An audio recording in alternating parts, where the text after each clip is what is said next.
Okay, so obviously first start of making the Sayian Armour is to make a template.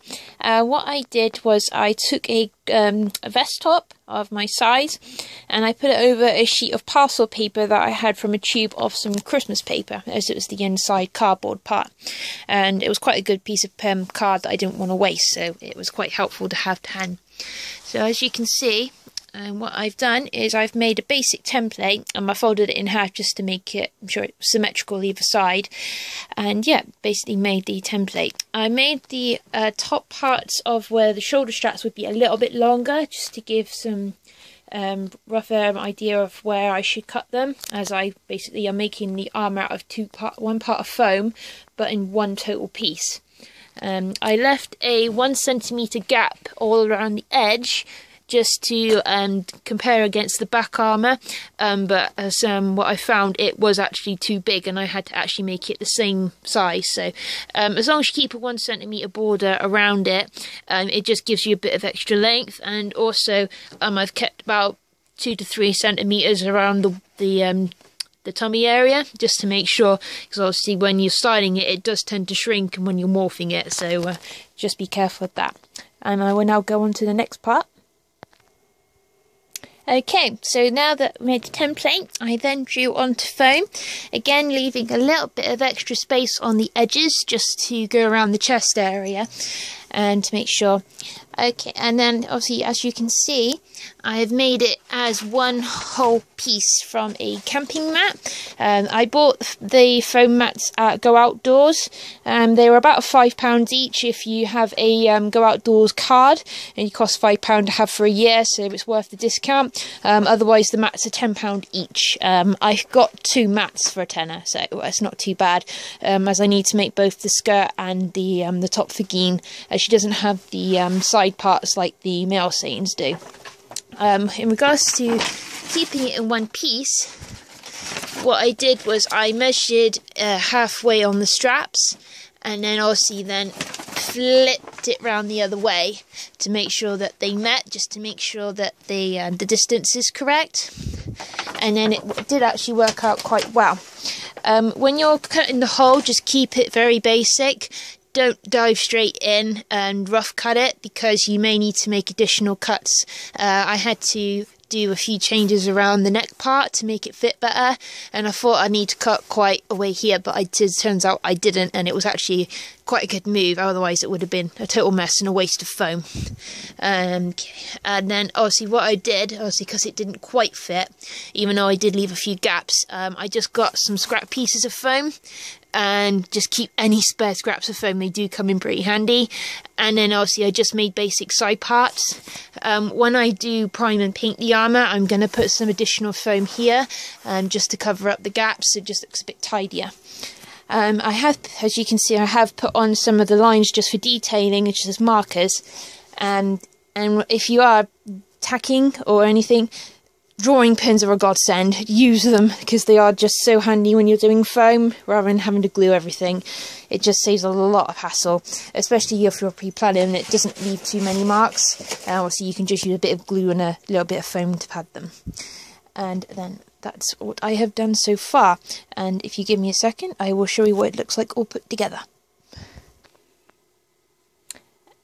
Okay, so this is what the armour looks like when it's all tacked together. Obviously I'm using the drawing pins at the moment just to tack everything in place, but once I start priming and prepping, these will be gone and they'll be replaced with glue, as I'm still looking for the right materials to use. And as you can see, it's actually quite well. I did have to make quite a few adjustments on the arm area just to make it a bit more comfortable, but it didn't take too long to do. Good tip is, if you are cutting off any foam, keep the excess in one piece, because they make a great template to do the other side and make sure that it's perfectly symmetrical. And as you can see, it's quite sturdy. The foam is quite thick for here, but for general cosplay use I'm going to make it out of 2 layers of foam, just to give it a bit more stability as well. So I'm quite happy. As you can see on the front, I've started to add the detailing for the tummy area.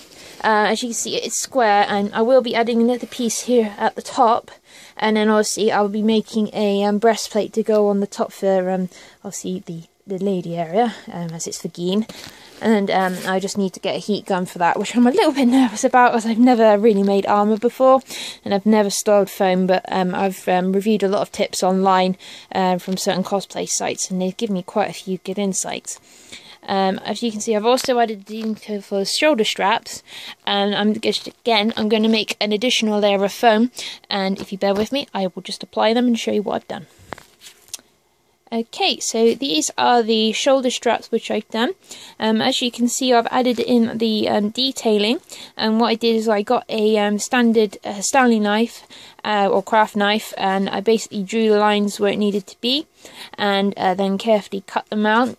Just a tip, put a good piece of duct tape on the back, as it gives it a lot more durability when it bends, and obviously it's not going to let the foam snap, and it's quite durable as well, so that's quite a good tip to do.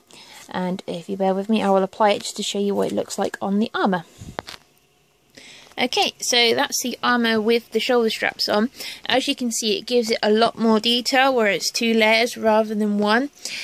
So yeah, I'm pretty pleased with that. My next stage, like I said earlier, will be doing the breastplate, and then obviously afterwards I will start doing more detailing after I've done a coat of glue just to give it a bit of strengthening. I found this in Homebase. I'm not bigging up the company, I just bought it in Homebase. It was on clearance aisle, but it's good to get a Evo bond that's PVA based, especially for this, because this one's actually designed for porous materials like foam, so it won't absorb, but it won't dissolve the foam.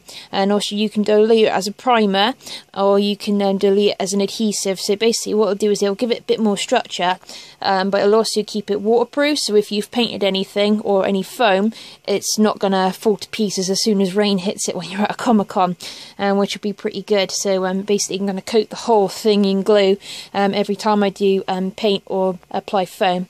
As what I will now next do once it's styled is I will get some coloured pieces of A3 foam and then start to colour it rather than paint it. I'll probably just paint the shoulder parts, and then also I will add the detailing of the white parts. Excuse me. I bought some sealant tape, which is used for doing like the edges of baths and kitchen areas so they don't get water in them.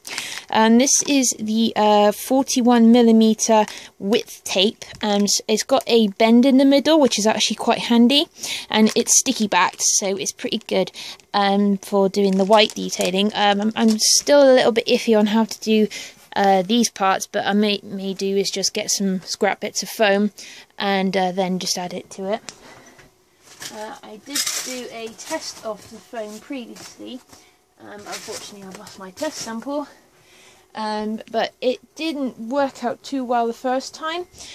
Here it is. So basically I had to clip it just to get it glued in place.